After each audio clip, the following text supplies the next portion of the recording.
নমস্কার, আমি জ্যোতিষতন্ত্র পি কুমার বলছি মন্ত্রের যন্ত্র থেকে। আমার কাছে কিন্তু অনেকগুলো খবর আছে এবং যারা আমার কাছে আসেন তাদের থেকেই আমি জানতে পেরেছি এবং আমিও জানি আপনিও জানেন। জানার কিছু নেই।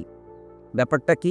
ব্যাপারটা হচ্ছে তৃতীয় ব্যক্তি ঢুকে আপনার সংসারটা নষ্ট করে দিয়েছে। প্রচুর ঘটনা কিন্তু আমার জানা আছে। আপনাদেরও কিন্তু কিছু জানা আছে। আপনি দেখবেন প্রায়ই দেখা যায় যে অনেক ফ্যামিলিতে যে স্বামী স্ত্রী একটা সুন্দর একটা বনিবনার মধ্যে সংসার চালাচ্ছেন, তাদের সুন্দর বাচ্চা নিয়ে সব কিছু নিয়ে কিন্তু জীবন চালাচ্ছেন।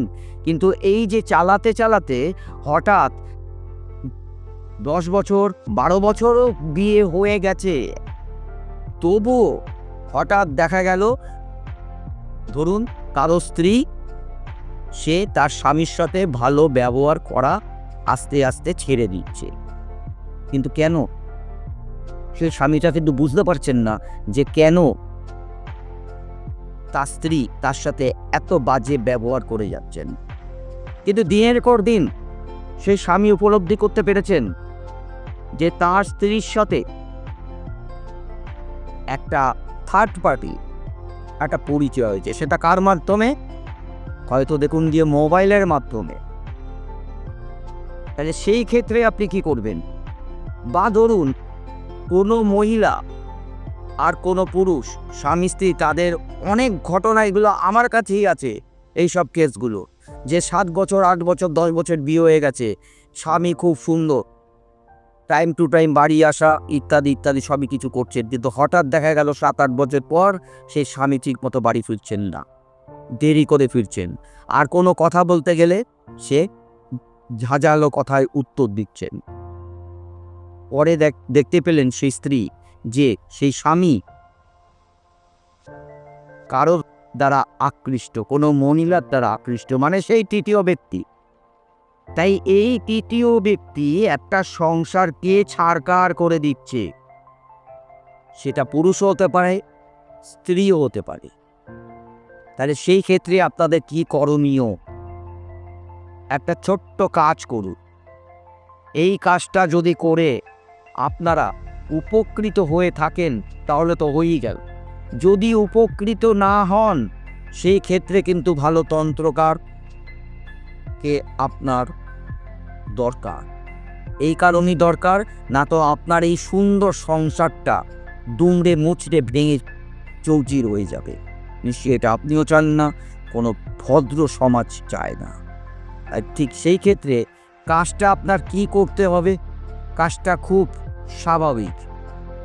আপনি যদি মহিলা হয়ে থাকেন, আপনার যে স্বামী অন্য তৃতীয় ব্যক্তি মহিলার সাথে কোনো সম্পর্ক আছে, ফার্স্ট হচ্ছে আপনি মহিলা হয়ে স্বামীর প্রতি ভালো ব্যবহার শুরু করে দিন। এটা হচ্ছে ফার্স্ট কাজ। দ্বিতীয় প্রশ্নটা হচ্ছে কোনো অমাবস্যার দিন আপনি একটা প্রদীপ জ্বালান। কোথায় জ্বালাবেন? আপনার বাড়ির দক্ষিণ দিকে। অমাবস্যার দিন, আবার বলছি, যখন অমাবস্যা পড়ছে ঠিক তখনই একটা প্রদীপ ঘরের দক্ষিণ দিকে জ্বালিয়ে ঢাকা দিয়ে রাখুন। সেই স্বামীর ক্ষেত্রে এবং তার উন্নতির ক্ষেত্রে এবং তার যে তৃতীয় ব্যক্তি আছে তার সাথে যেন কাটাকাটি হয়ে যায়, বিচ্ছিন্ন হয়ে যায়, সেটা আপনার ইষ্ট দেবতাকে ডাকুন। ডেকে প্রদীপটা ততক্ষণই জ্বালাবেন যতক্ষণ অমাবস্যাটা থাকবে। এবং যখন আপনি প্রদীপটা জ্বালাবেন তখন 2টো ফুল আপনি সেই প্রদীপের তেলের উপর দেবেন, আর প্রদীপের তেলটা যেন তিলের তেল হয়। আমি খুব সামান্য ব্যাপারটা দিলাম। এই সামান্য জিনিস অসাধারণ হতে বেশি সময় লাগবে না। সামান্য পা কাটলে কিন্তু পরবর্তীকালে আপনি সামান্য বলে ছেড়ে দিয়ে কিন্তু সেটা ক্যান্সারে পরিণত হয়। এরকম তো ঘটনা আমাদের জীবনে ঘটে। তাই আমি এই সামান্য একটা টোটকা আপনাকে দিলাম, সেই টোটকা আপনি সামান্য ভাববেন না। যদি আপনি করতে পারেন ঠিকমতো, মনোযোগ দিয়ে আপনার তৃতীয় ব্যক্তি আপনার জীবন থেকে চলে যাবে। আপনার সংসার সুন্দরভাবে আগের মতো সৃষ্টি হবে। আর যদি আপনারা দেখেন যে এই টোটকায় আপনার কোনো কাজ হলো না, সেই ক্ষেত্রে ভালো তন্ত্রকারের কাছে আপনার যেতে হবে এবং এই সাবজেক্ট নিয়ে আপনার আলোচনা করে যা করার তখন আপনার করতে হবে। নমস্কার।